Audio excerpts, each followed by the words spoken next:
Oi, vamos lá hoje. Boa noite, vamos lá hoje. Oi, boa noite.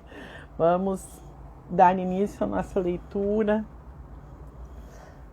Os Exilados da Capela, dando continuidade. Esperando a Denise chegar por aí.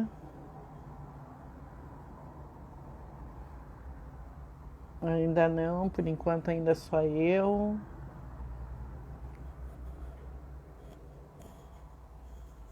Vamos aguardar um pouquinho. Diante de tantos acontecimentos no dia de hoje, espero que estejam todos bem. Vamos ver, Denise. Ainda não. Vamos ver aqui como funciona. Então, fico eu fazendo um monólogo e, como eu disse, não é muito agradável fazer monólogo. Espaço Girassol chegou. Ok.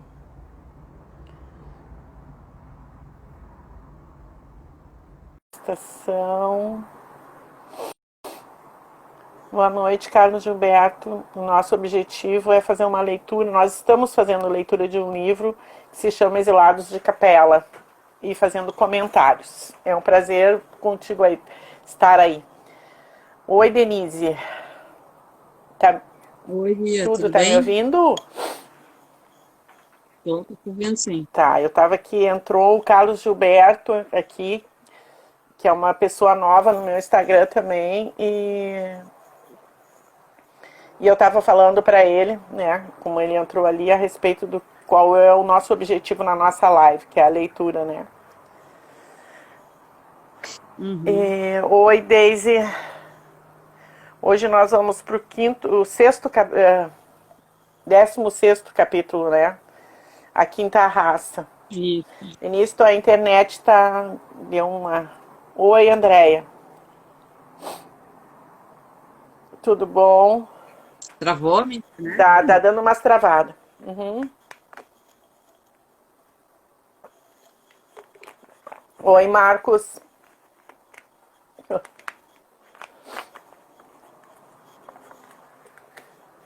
Aí, Denise, quer que eu leia? Tu lê?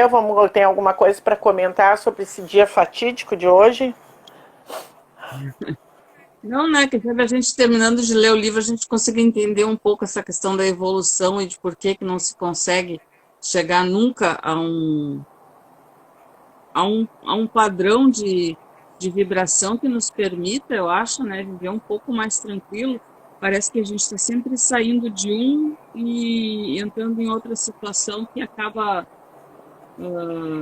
né, enfim, a gente consegue nunca ter uma certa tranquilidade, uma paz de espírito, vamos dizer Sim, assim, Denise né? está trancando a teu. Oi, Rodrigo. Ah, tá trancando. Fala. Tá, mas é o som ou é a Não, o som não imagem? tá trancando, a imagem tá travando. Eu pelo menos estou te ouvindo, só que tá travando da. É? Deixa eu ver aqui se eu melhoro minha internet, Tá. peraí.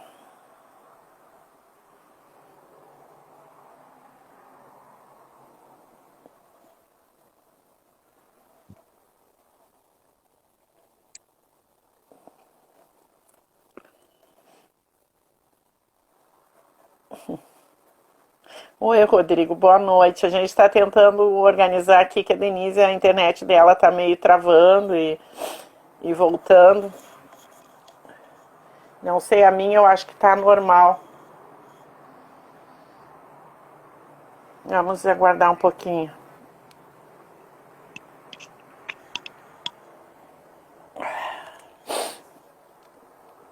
Hoje, pelo jeito, vai ser meio atípico.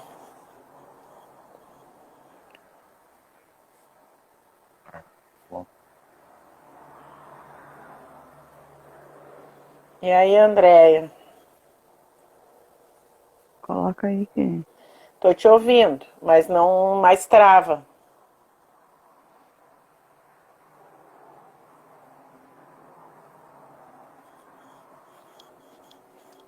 Não tá conseguindo, Denise?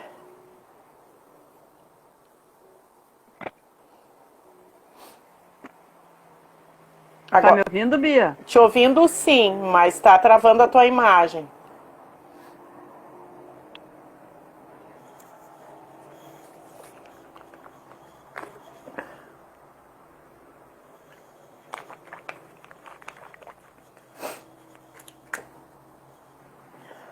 Oi. Certo? Vamos ver agora. Vamos tentar. Vamos lá? Vamos lá. Tá travando. Tá. É, Posso começar a ler ou tá travando tá ainda? travando. Tu tá travando. Fica rodando. Eu ouço tua voz, mas fica rodando. A tua imagem congela, entendeu? Vem a tua imagem, congela, fica rodando.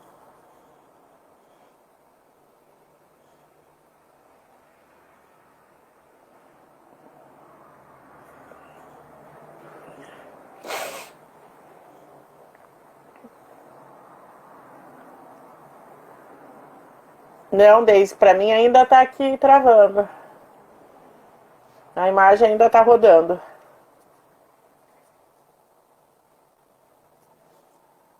Oi, Andréia, como é que tá aí pra ti? É, saiu. A Denise saiu. Vamos ver agora se ela volta.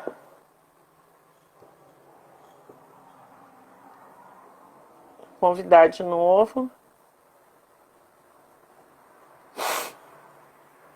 Vamos enviar o convite. Sim, se foi. Agora vamos esperar. E agora, Bia? Agora eu Normalizou? acho que. Sim. Tá. Então vamos começar a ler logo antes que trave tudo de novo. É, tá travando. A tua imagem congela. Tu Tu movimenta vê? e ela. E pra mim tá Aham. normal aí, eu tô te vendo normal, tô te ouvindo normal. Aham, mas eu te ouço. Só Tá. fica congelando a imagem e rodando como. É, Uhum. mas vamos ver. Tá se ouvindo a voz, de repente, né? Tá. Vamos lá então. O Vamos. capítulo 16, a quinta raça. Com a chegada dos remanescentes da Atlântida, os povos hiperbóreos ganharam forte impulso civilizador e, após várias transformações operadas no seu tipo fundamental biológico, por efeito do clima, dos costumes e dos cruzamentos com os tipos base, já previamente selecionados pelos auxiliares do Cristo, conseguiram estabelecer os elementos etnográficos essenciais e definitivos do homem branco, da estatura elegante e magnífica, cabelos ruivos, olhos azuis, rosto de feições delicadas. Nessa época, como tantas vezes sucedera no globo anteriormente, esse continente começou a sofrer um processo de intenso resfriamento que tornou toda a região inóspita, hostil à vida humana. Por essa razão, os hiperbóreos foram obrigados a emigrar em massa e quase repentinamente para o sul, invadindo o centro do Planalto Europeu, onde se procuraram estabelecer. Eis como Exuré, o inspirado autor de tantas e tão belas obras de fundo espiritualista, descreve este êxodo. Se o sol da África incubou a raça negra, direi que os gelos do Polo Ártico viram a eclosão da raça branca. Estes são os hiperbóreos, dos quais fala a mitologia grega. Esses homens de cabelos vermelhos e olhos azuis vieram do norte através de florestas iluminadas por auroras boreais, acompanhados de cães e de renas, comandados por chefes temerários e impulsionado por mulheres videntes. Provavelmente eram os vikings, né, e as valquírias, Sim. raça que deveria inventar o culto do sol e do fogo sagrado e trazer para o mundo a nostalgia do céu. Umas vezes se revoltando contra ele, tentando escalá-lo de assalto, e outras se prosternando ante seus esplendores em uma adoração absoluta. Como se vê, a quinta raça foi a última no tempo e a mais aperfeiçoada que apareceu na Terra, como fruto natural de um longo processo evolutivo, superiormente orientado pelos dirigentes espirituais do planeta. Ao se estabelecerem no centro da Europa, os hiperbóreos logo a seguir e antes que pudessem definitivamente se fixar, foram defrontados pelos negros que subiam da África sob a chefia de conquistadores violentos e aguerridos, que abrigavam suas hordas sob o estandarte do touro, símbolo da força bruta e da violência. Essas duas raças que assim se enfrentavam, representando civilizações diferentes e antagônicas, preparavam-se para uma guerra implacável, uma carnificina inglória e estúpida. Quando os poderes espirituais do alto, visando mais do que tudo preservar aqueles valiosos espécimes brancos, portadores de uma civilização mais avançada e tão laboriosamente selecionados, polarizaram suas forças em Rama, jovem sacerdote do seu culto, o primeiro dos grandes enviados históricos do Divino Mestre, dando-lhes poderes para que debelassem uma terrível epidemia que lavrara no seu povo e adquirisse junto deste enorme prestígio e respeito. Assim, sobrepondo-se mesmo às sacerdotisas que exerciam completo predomínio religioso, Rama assumiu a direção efetiva do povo, levantou o estandarte do Cordeiro, símbolo da paz e da renúncia, e no momento julgado oportuno conduziu-o para os lados do Oriente, atravessando a Pérsia e invadindo a Índia, desalojando os Hutas primitivos e aí estabelecendo sob o nome de Árias os homens da gloriosa quinta raça. Esses mesmos homens que tempos mais tarde se espalharam dominadoramente em várias direções, mas notadamente para o Ocidente, conquistando novamente a Europa até as bordas do Mediterrâneo. Nessas regiões plantaram os fundamentos de uma civilização mais avançada que todas as precedentes e da qual somos todos os homens brancos, os atuais descendentes e herdeiros. Agora podemos apresentar um esboço das 5 raças que viveram no mundo antes e depois da chegada dos capelinos. São as seguintes. A primeira raça, formada por espíritos que viveram no astral terreno e que não possuíam corpos materiais e por isso não encarnaram na Terra, característica fundamental a astralidade. A segunda raça foi a raça formada por espíritos já encarnados que desenvolveram forma, corpo e vida própria, conquanto pouco consistentes, características semi-astralidade. Raça lemuriana e a estabilização de corpo, forma e vida, e acentuada eliminação dos restos da astralidade inferior. Com esta raça começaram a descer os capelinos. Não se conhecem as sub-raças. A raça Atlante, predomínio da materialidade inferior, poderio material. Grupos étnicos, como Haus, Travlates, Semitas, Acádios, Mongóis, Turanianos e Toltecas. E a quinta raça, que é a raça ariana, predomínio intelectual, evoluiu até o atual quinto grupo étnico na seguinte ordem: indo-ariana, acadiana, caldaica, egípcia e europeia. Alguma coisa, Bia? Não, agora eu tô na crise de espirro aqui. Tô atacada a rinite. A substituição das raças não se faz por cortes súbitos e completos, mas normalmente por etapas, permanecendo sempre uma parcela como remanescente histórico e etnográfico. Apesar de pertencermos à quinta raça, ainda existem na crosta planetária povos representantes das raças anteriores, terceira e quarta, em vias de desaparecimento nos próximos cataclismos evolutivos. Ao grande ciclo ariano, a quinta raça, na evolução humana, compete o desenvolvimento intelectual e as raças seguintes, o da intuição e sabedoria. Aí sim eu tenho que comentar. Tu vê aqui, ó, a terceira, o desaparecimento, né, da terceira e da quarta raça que ainda estão por aqui.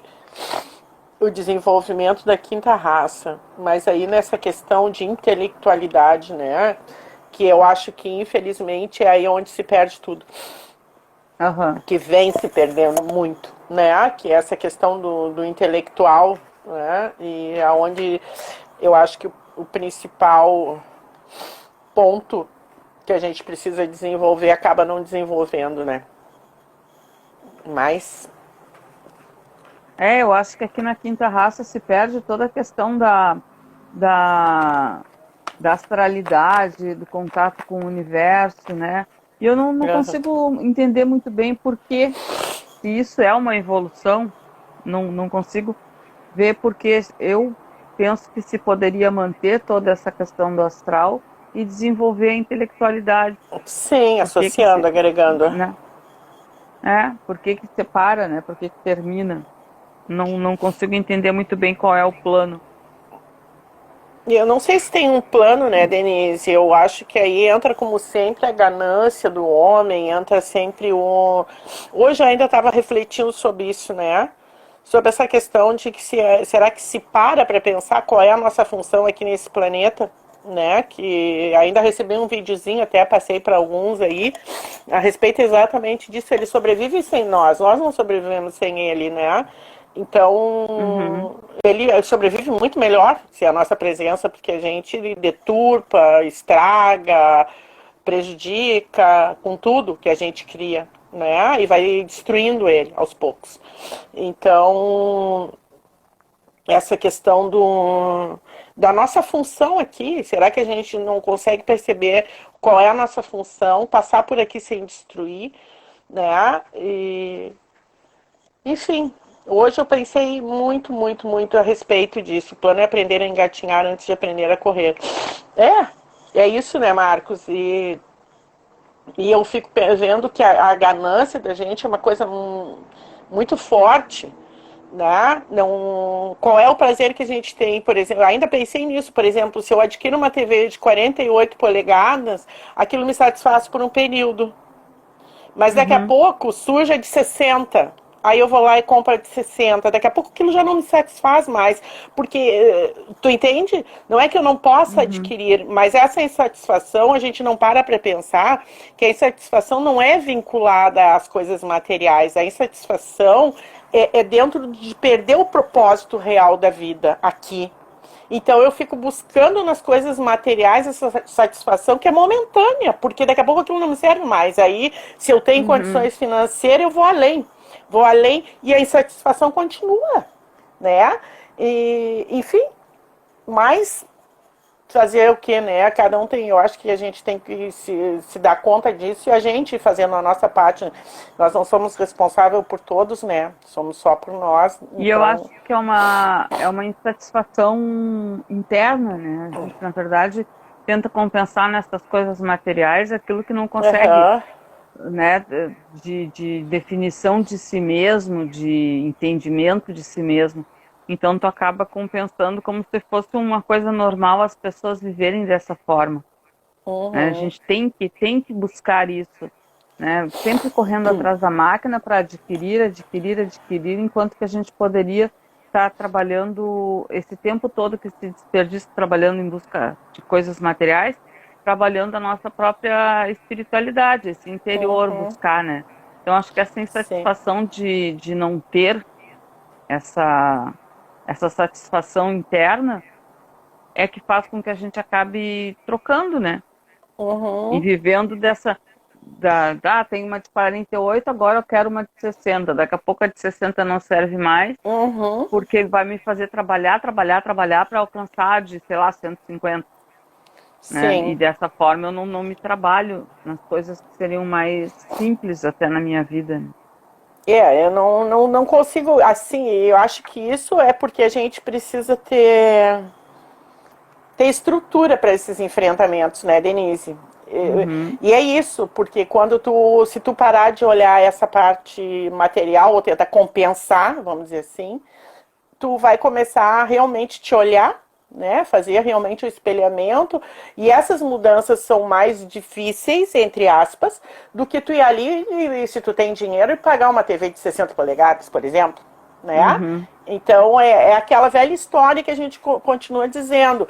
Se tem a gente quando quer emagrecer, o que a gente pergunta para as pessoas? Como é que tu emagreceu? Só tem uma forma de emagrecer.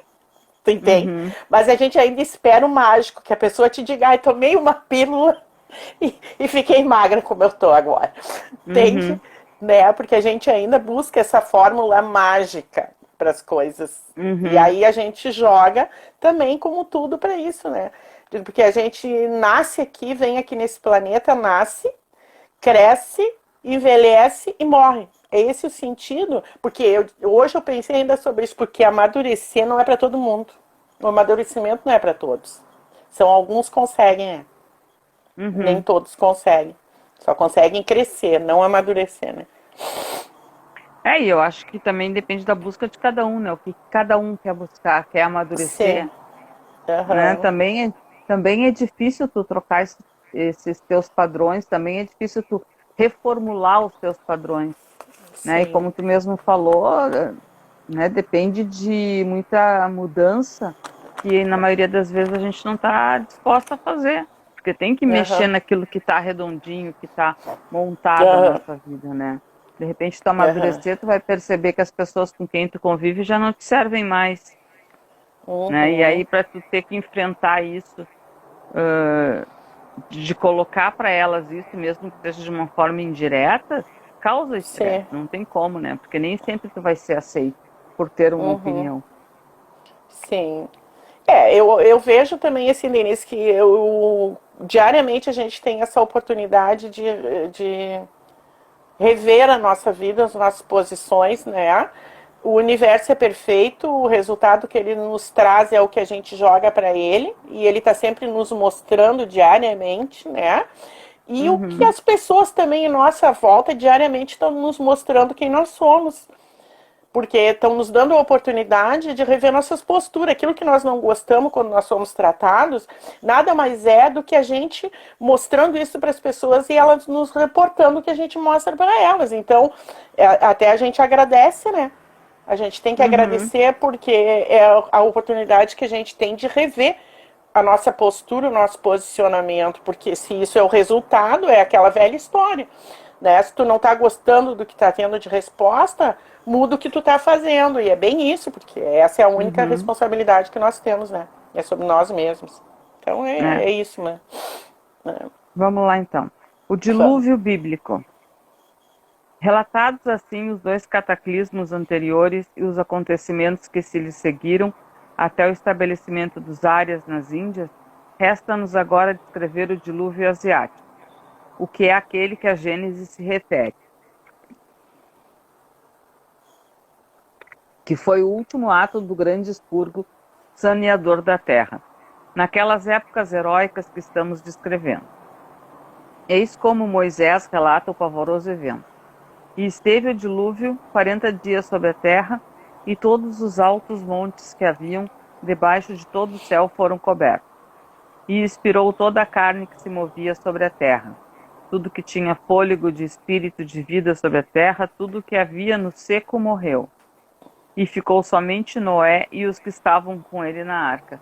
Essa questão também de tudo o que tinha sobre a Terra, né? Numa época sem internet, fica difícil que a gente acreditar que o Noé sabia o que estava acontecendo do outro lado do planeta, Sim, sim, né? E sim. agora a, e agora a narração sumério-babilônica feita por Zissutros, rei da 10ª dinastia, considerado o Noé caldaico. O Senhor do impenetrável abismo anunciou a vontade dos deuses, dizendo: Homem de Surripaque, faz um grande navio e acaba-o logo. Eu destruirei toda a semente da vida com um dilúvio. E prossegue o narrador. Quando chamas veio ao tempo pré-fixado, então uma voz celestial bradou: À noite farei chover copiosamente, entra no navio e fecha a porta. Quando o sol desapareceu, fui preso do terror, entrei e fechei a porta. Durante 6 dias e 6 noites, o vento soprou e as águas do dilúvio submergiram a terra. Cheio de dor, contemplei então o mar. A humanidade, um lodo se convertera, e como caniços os cadáveres boiavam. Diz a tradição egípcia: houve grandes destruições de homens causadas pelas águas. Os deuses, querendo expurgar a terra, submergiram-na. O que pode ter sido também um efeito geológico, né? Pode ter Sim. sido um deslocamento de terra que fez subir Aham. o nível O do mar, mar. né? Aham. E a tradição persa acrescenta: a luz do Zed, da chuva, brilhou na água durante 30 dias e 30 noites. E ele mandou chuva sobre cada corpo por espaço de 10 dias. A terra foi coberta de água até a altura de um homem. Depois toda aquela água foi outra vez encerrada. E os códigos esotéricos hindus narram o seguinte: o dia de Brahma não estava ainda terminado, quando se levantou a cólera do varão celeste, dizendo: por que, transformando minha substância, criei o éter? Transformando o éter, criei o ar. Transformando a luz, criei a água. E transformando a água, criei a matéria? Por que projetei na matéria o germe universal do qual saíram todas as criaturas animadas? E eis que os animais se devoram entre si, que o homem luta contra seu irmão, desconhece minha presença, e outra coisa não faz que destruir minha obra, que por toda parte o mal triunfa do bem. Sem atender à eclosão das cidades, estenderei a noite sobre o universo e reentrarei no meu repouso. Farei reentrarem as criaturas da matéria, a matéria na água, a água na luz, a luz no ar e o ar no éter, e este na minha própria substância.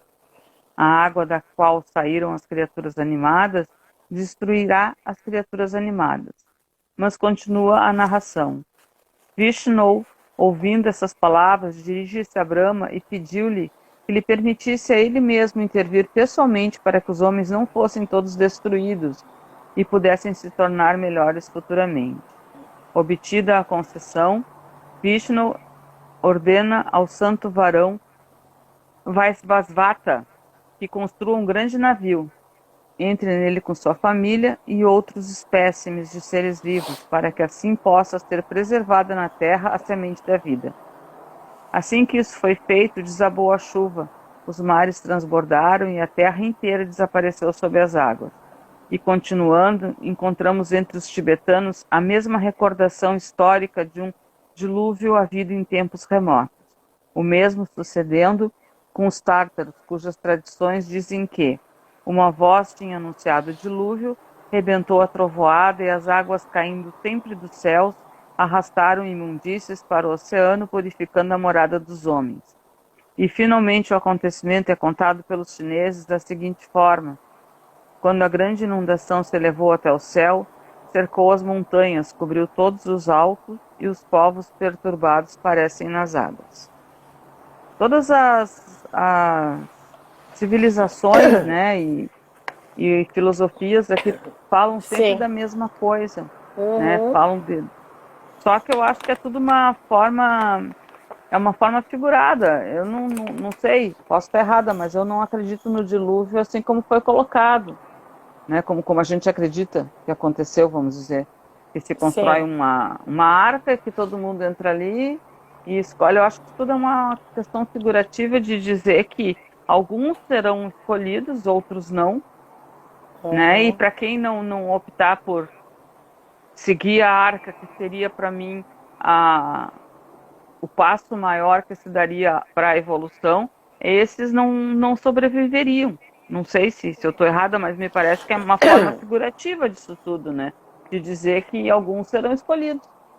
Eu não sei, Denise, eu não vou te dizer assim, ó, eu não tenho uma definição ou uma conclusão para isso, né? Eu acredito dessa forma que tenha acontecido realmente um dilúvio, alguma catástrofe, alguma coisa assim a nível da Terra, né? Como a gente vê acontecer hoje, não a tal ponto, a tal nível que diz ali, mas se pensar que Atlântida afundou, se pensar que Lemúria afundou, que a Terra afunda e pode voltar, né, dentro de todos esses processos que acontecem. Então eu acredito que possa ter acontecido alguma coisa assim nesse aspecto de realmente ter havido alguma inundação muito séria. Sim, né? sim, um cataclisma. Alguns podem ter sobrevivido além de Noé, né? Aqui é dado, cada um dá dentro do seu conceito, mas justamente por todos relatarem a mesma coisa, povos diferentes trazerem o mesmo relato de uma situação, né? Então, por isso eu te digo, não tem uma coisa definida nesse sentido, mas eu acredito que tenha acontecido alguma coisa assim, né? Porque se tu parar para pensar, lógico que já houveram outras pandemias, né? Outras gripes, outras coisas, mas quando que a gente imaginou que passaria por uma situação que a gente está passando nesse momento, né? Uhum. Então, se alguém Não, eu dissesse, acredito. né? Eu acredito que poderia ter acontecido um tsunami, alguma coisa assim, que é a Aham. acomodação da Terra, né? Sim, sim, sim. Tipo, só que eu percebo que todas as filosofias e civilizações relataram uma coisa que aconteceu, né? Não foi Aham. uma previsão, foi um Aham. relato de alguma coisa que aconteceu. E talvez isso Sim. fosse uma transmissão da história oral que estava sendo passada pelas Sim. civilizações, né? Aham. Aham. E subindo um pouco mais, encontramos entre os tibetanos a mesma recordação histórica de um dilúvio havido em tempos remotos. O mesmo sucedendo com os tártaros, cujas tradições dizem que uma voz tinha anunciado o dilúvio. Rebentou a trovoada e as águas, caindo sempre dos céus, arrastam imundícies para o oceano, purificando a morada dos homens. E finalmente o acontecimento é contado pelos chineses da seguinte forma: quando a grande inundação se elevou até o céu, cercou montanhas, cobriu todos os altos e os povos perturbados pereceram nas águas. Essa questão também de se ouviu a voz, né? Se Aham. tu partir do princípio que Oi, Maria. que existe uma estrutura espiritual que estava coordenando tudo isso, muito Sim, do que se sim, diz de uma voz pode ter sido uma manifestação, né, da sim, espiritualidade que estava sim. coordenando, dizendo, né, o que parecia uma voz era na verdade Aham. uma comunicação mediúnica desses líderes do plano espiritual. Sim. Por estes relatos diferentes, se verifica que todos os povos do Oriente conheciam o fato e se referiam a um dilúvio ocorrido nessa vasta região que vai das bordas do Mediterrâneo na Ásia Menor ao centro-norte do continente asiático. Em alguns desses relatos, as semelhanças são flagrantes e dão a entender que ou o conhecimento veio promanando de uma mesma fonte informativa ou realmente ocorreu, atingindo toda essa região e deixando na consciência coletiva dos diferentes povos que o habitavam a recordação histórica para logo ser transformado em tradição religiosa. Por outro lado, há vários contestadores da veracidade do acontecimento, que se valem de diferentes argumentos, entre os quais este, de que as chuvas, por mais copiosas e prolongadas que fossem, não bastariam para inundar a terra em tão extensa proporção, cobrindo altos montes, como diz Moisés, ou elevando-se até o céu, como diz a tradição chinesa. Atenda-se, porém, para o fato de que o estilo oriental de narrativas é sempre hiperbólico, como também note-se que os testemunhos de alguns outros povos, como por exemplo o persa, não vão tão longe em tais detalhes, e os egípcios que estão situados tão próximos da Palestina são ainda mais discretos, afirmando unicamente que a terra foi submergida.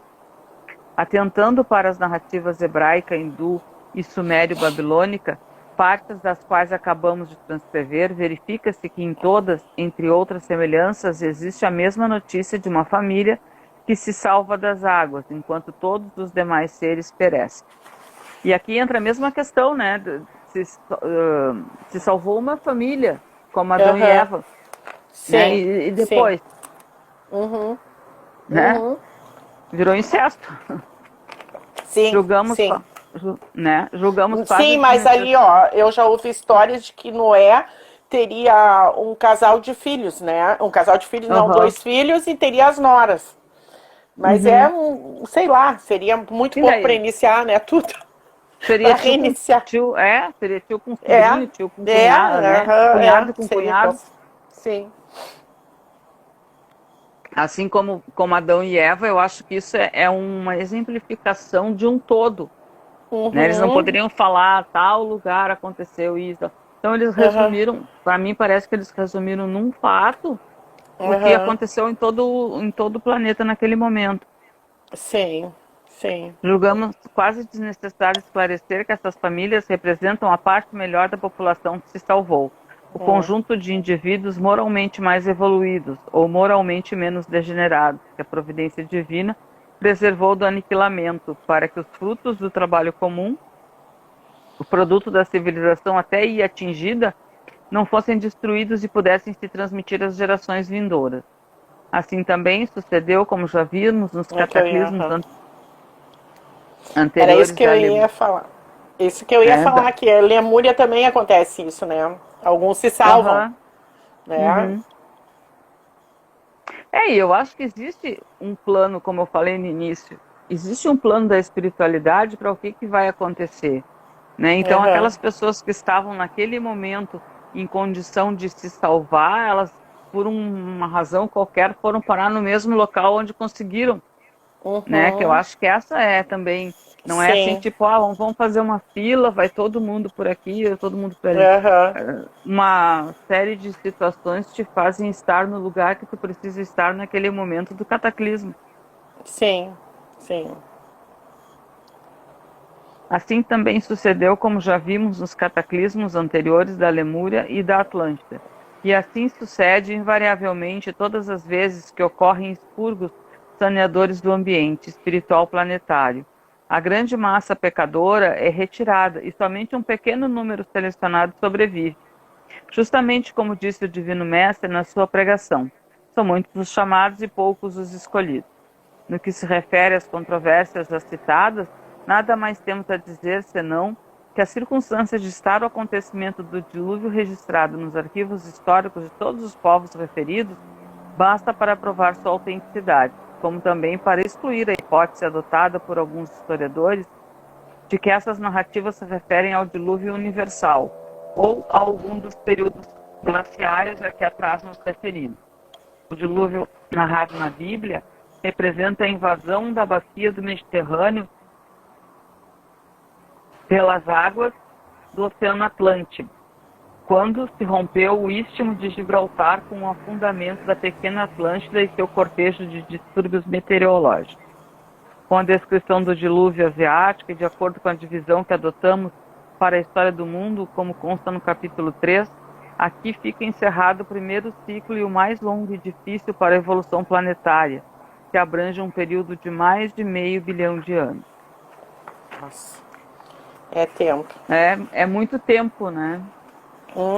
É muito tempo. Nossa, a gente não tenta ter um entendimento. Fala, Denise. Não, que eu vejo assim, eu acho que são coisas que precisavam acontecer e eu acredito muito que existisse, né, um planejamento dos senhores do universo ali para que tudo acontecesse como precisava. E hoje a gente está vendo isso também, que é o que também vai acabar acontecendo na nossa época. Né? Se tu olhar hoje a quantidade, o próprio Covid que chegou, ele também chegou para fazer um pouco dessa seleção. Aí as pessoas dizem assim, como que... Eu li um texto esses dias sobre isso, as pessoas dizem, como assim uma pessoa que era boa, não tinha por que tá passando por isso, por que desencarnou, né, com o Covid.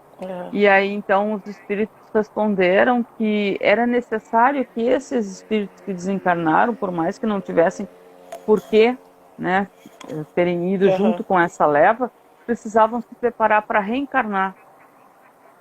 Então, num momento próximo, eles viriam como seres evoluídos, né? E eles precisavam desencarnar agora, para poder, daqui a 30, 40 anos, voltarem para dar continuidade ao trabalho que eles mesmos começaram fazendo. Né? Então, por isso que a gente viu que se a gente fosse colocar assim, dentro do nosso julgamento, a gente teria uma lista de pessoas para seguirem, né? Mas é um julgamento que a gente faz, que aquela pessoa precisaria ir porque ela está em desacordo com o que eu penso. Mas necessariamente ela não precisa estar, né, no joio. Né? Ela pode estar no trigo. Mas é o meu julgamento que faz pensar que ela tem que ir antes. Não tem, né? Não tem. Isso é uma coisa que tanto não somos nós que decidimos nesse sentido, justamente porque a gente não é imparcial, né? Sim. Tem as nossas emoções, tem todas essas nossas sustentações e as análises que a gente faz é de acordo com o que a gente tem de ferramentas. Então, né? Só nos resta nos observar mesmo e ver o que a gente pode fazer. A morte parece sempre um castigo. Andréia, né? A morte é uma coisa muito ainda. Ainda existe muito tabu em cima disso, né? Muito, não seria tabu a palavra exata, mas muitos medos. É um medo entre aspas, a gente pode ter morrido 1.500 vezes, 400 vezes, como eu já li, mas ela continua sendo algo ainda desconhecido, né, para alguns. Né? Tem pessoas que conseguem aceitar isso melhor e tem pessoas que têm mais dificuldade em aceitar esse momento, né? E a gente passa uma vida de ilusões e esquece disso. Lógico, não é preciso lembrar todos os dias, mas eu acho que se a gente conseguisse se conscientizar da existência dela verdadeiramente, a gente não teria tantos apegos e tantas ilusões quando a gente passa aqui por esse plano. Então, talvez até por isso mesmo, de alguma maneira, nos é retirado a consciência desse acontecimento como um teste, uma tentativa de ver se a gente consegue não estar com ela todos os dias, mas saber que ela chega, né? Que ela é inevitável. Não sei. Porque o que eu observo é isso, né?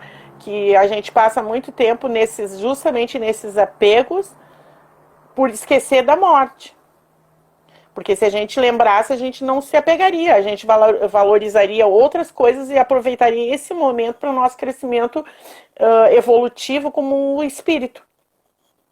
E a gente passa, às vezes... hoje eu questionei isso também nas minhas postagens a respeito de...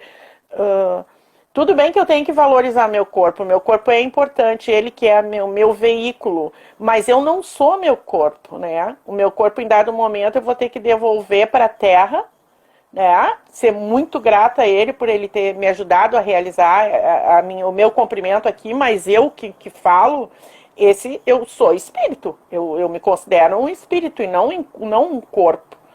Uhum. Né? E isso não significa que eu estou menosprezando o meu corpo. Não, porque as necessidades não são do meu corpo. Ele só me mostra quem eu sou. Né? Boa noite. Vocês acham que a concepção da morte é um tanto egoísta? Não sei, Carlos. Não sei te dizer. O que tu quer dizer com isso? Que a concepção da morte é egoísta? Eu não sei se eu acredito em morte, eu acredito em passagem. Transformação. Eu acredito ela numa passagem, numa transformação. Se a gente encarar ela da forma que a maioria de nós encara como um término, né? Então aí seria uma coisa bastante pesada, né? E talvez egoísta, mas quando a gente encara ela como uma passagem e acredita que a gente continua, eu acho que ela até é uma amiga, ela até pode ser uma conselheira.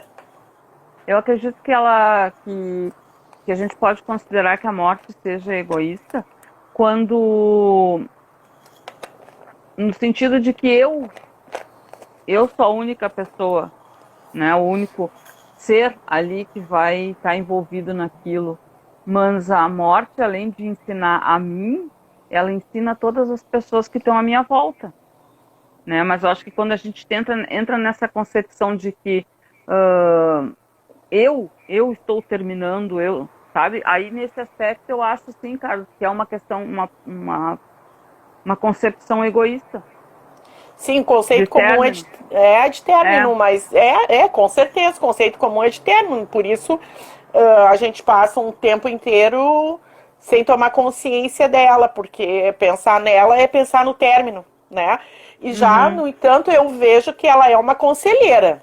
Ela é uma conselheira porque ela pode me lembrar diariamente, me dar a oportunidade diariamente de rever minhas posturas, evoluir como espírito, né?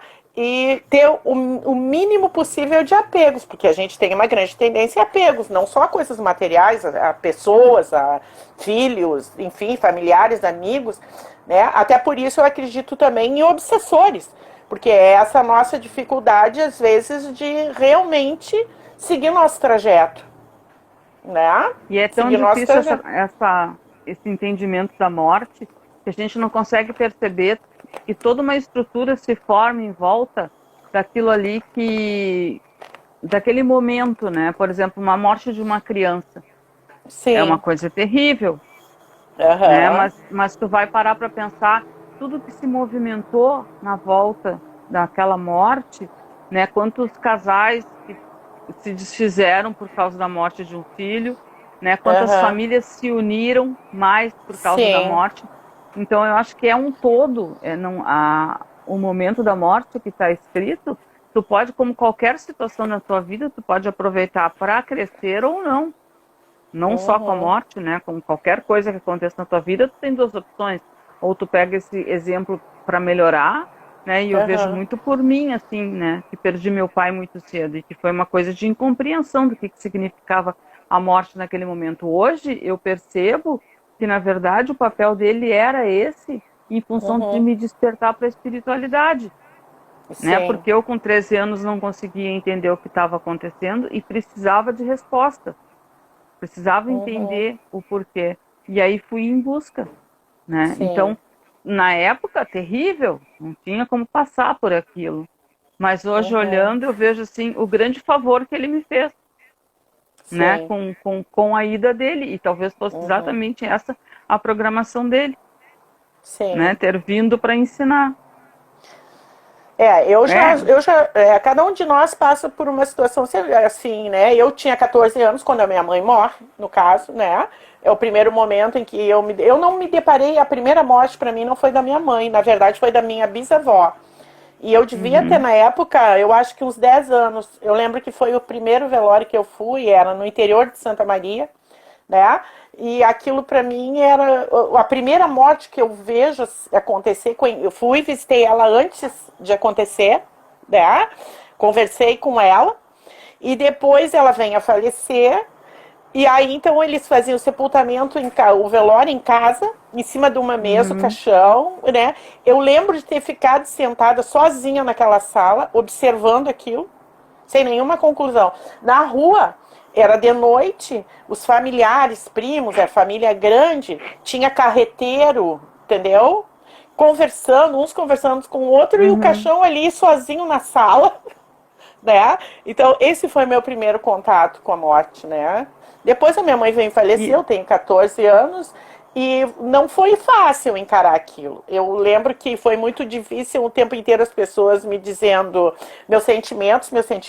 Foi uhum, horrível. Era toda hora me aham. lembrando o que estava acontecendo. Mas eu nem sei te dizer, né? Eu 2 anos depois desencadeei a síndrome do pânico, que nem sabia se que era isso naquilo, né? Um ano depois.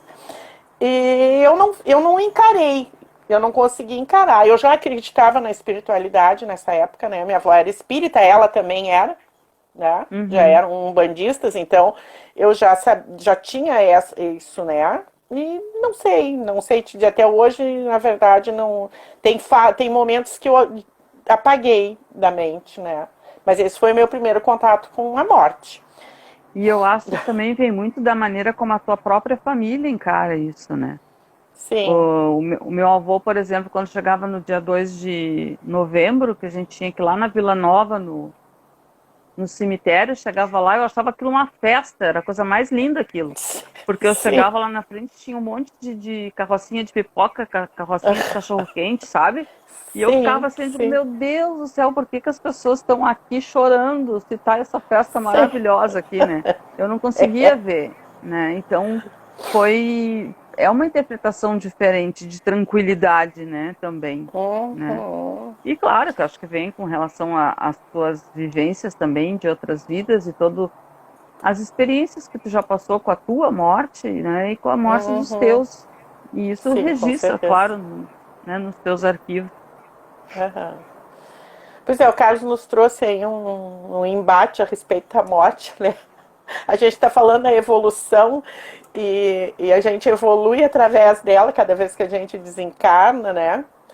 E volta, enfim, né? O tempo que a gente tem para evoluir fora desse plano aqui, desse planeta aqui. Eu tenho muita gratidão a esse planeta. Muito, muito, muito, muito gratidão ao meu corpo. Hoje, muito forte isso. Mas eu espero não ter que retornar aqui. Eu espero realmente ali no mito da caverna fazer essa inversão, não é inversão na verdade, como é essa conversão para a saída da caverna, enxergar a luz, né? E seguir a minha evolução. Eu espero isso, né? Mas eu estou trabalhando para isso ainda. Ainda estou aqui no trabalho para esse momento dessa forma, né? E não imagina, Carlos, imagina, é um assunto que eu não me importo em falar, nem Não, um pouco. É um muito assunto importante, muito- eu acho. E de muita mistificação, a gente tem que falar sobre a morte. Com Né, de uma certeza. forma. Porque ela vai acontecer. Não adianta. Sim, sim. Né? A única coisa que a gente não pode controlar, né? Ela vai acontecer. E é importante que as pessoas falem e tratem a morte de uma forma bem simples, porque na hora que chegar a nossa ou a de outra pessoa, a gente tem que ter essa tranquilidade, para que a passagem possa ser tranquila. Sim, Né? A gente é não óbvio, pode ficar né? reinando. Eu digo, quem fica, seja amiga, seja familiar, a gente vai sentir falta do chimarrão. A não ser. Acho que mais da cerveja. Mas a cerveja, do vinho. Mas eu digo, a gente sente as saudades com absoluta certeza, né? Como é, André? Eu sou bem egoísta, quero cuidar bem e depois. Morro em paz. Morro em paz. Enfim, né? Mas a gente tem esse. No íntimo, a gente tem o entendimento que existe um limite para cada um de nós, né? Uma escolha, enfim. Cada um de nós fez essa escolha. Às vezes, os mais jovens vão antes. A gente é egoísta nesse sentido. A gente acha que eles não aproveitaram. Não aproveitaram o quê? Né? Tinham Vieram menos para coisa, isso, né? Menor coisas para cumprir aqui ou talvez aprender. Mas o nosso egoísmo não tem a ver. Mas é o que eu disse, eu acho que se a gente tivesse diariamente essa noção da morte, a gente poderia ser pessoas que a gente faria mais coisas. Né? Lembraria que, por exemplo, eu quero te ver hoje, eu vou te ver hoje, porque amanhã eu não sei se eu vou te ver. Né? Então a gente não deixaria para amanhã algumas coisas. A gente faria hoje no momento em que a gente pode fazer. Né? Que é permitido, porque se eu acordei hoje, ótimo, amanhã eu não sei se eu vou acordar. Então hoje eu vou fazer todas aquelas coisas que eu acredito que são importantes, como dizer para as pessoas que eu amo elas, como poder abraçar. Hoje a gente não pode abraçar, mas enfim, né? Ou dizer o quanto elas são importantes, porque isso é uma coisa que eu fico pensando, alguém morre, as pessoas começam a postar foto. Porra, posta quando tá aqui, tia. Diz enquanto tá aqui, eu te amo, tu é importante pra mim. Não espera a pessoa morrer, porque daí ela já foi pra um outro plano, se Deus quiser, com luz, né? E na verdade aquilo já não é mais satisfação pra pessoa que foi, é pra pessoa que tá postando. Posta antes, mostra antes, né? Aí que eu entro a questão do ego, que eu acho que o Carlos falou com relação ao egoísmo, porque tu é muito egoísta nesse momento, né? Porque tu deveria pensar assim, eu não vou postar uma foto dessa pessoa porque ela vai acabar absorvendo a energia que as pessoas vão jogar naquela, né, naquele momento. E aí tu só pensa em ti, eu quero demonstrar que eu amava, eu quero, né, eu quero. E aí nesse ponto a interpretação é bastante egoísta mesmo. Eu acho, né? Eu penso isso, porque os sentimentos da gente está dentro da gente. Quando a gente sente alguém partiu, ele está lá dentro, né? É impossível não sentir. Mas eu não preciso expor para todo mundo isso, não é mais necessário. Agora, enquanto a pessoa está ali, né? Se eu faço uma festa com ela, posto ali a minha felicidade em estar ali com ela naquele momento, ou dizer para ela que eu amo, dar flores. Por favor, eu digo, tá, tudo bem, hoje eu compreendo a necessidade das flores, pela energia das flores no caixão, dá flores enquanto a pessoa está viva. Aí pensa, não, vou botar ao menos uma coroa. Mas a pessoa não está mais ali, a coroa é para quem está ali vendo. Ainda é a questão, infelizmente, da hipocrisia, né? Tá vendo a faixinha ali, lembranças, né? Não tá nem pensando na flor. Não, por favor, faz enquanto eu tô aqui. Depois reza, só isso, reza para que eu tenha paz. Toma uma cerveja e lembra de mim, né? É, isso aí. Ouve um pagode, ouve uma música alegre, isso. Né? Lembra que eu gosto de cantar. É, isso. Faz um vídeo ok e tá tudo combinado. Então, é isso, mas valeu, Carlos, porque, olha, vou te dizer assim, ó, a gente está fazendo essas lives já há algum tempo de leitura e algumas, são poucas as pessoas mas, que comentam e é muito bom isso. Ter alguém que compartilhe, que nos traga algum tema para a gente abordar, né? A gente está buscando a compreensão, né, da nossa evolução planetária aqui, né? Ai, gratidão também para ti. Gratidão, Carlos. O Marcos citou Castanheda aí. Sim, outro que eu sou apaixonada, a literatura do Carlos Castanheda, também gosto muito. E que fala sobre a morte, né? Fala, sim. A mão, a única coisa que tu vai conseguir tocar realmente é a tua morte, né? Bem isso. Então tá, Denise, eu acho que por hoje o nosso, né, agora na próxima vai ser os 4 povos, vai ser o 18º capítulo, esse livrinho é grande. Mas que está nos trazendo um bom resultado em compreensão e pensamento, né? De tudo isso que vem acontecendo, né? Com certeza. Então tá. Gratidão para todos. Até a semana que vem. Até a semana que vem. Beijo. Beijo. Eu não sei nem onde eu encerro mais aqui. Mudou tudo aqui que eu já não sei mais nada. Tchau, pessoal. Obrigada. Tchau, obrigada. Beijo.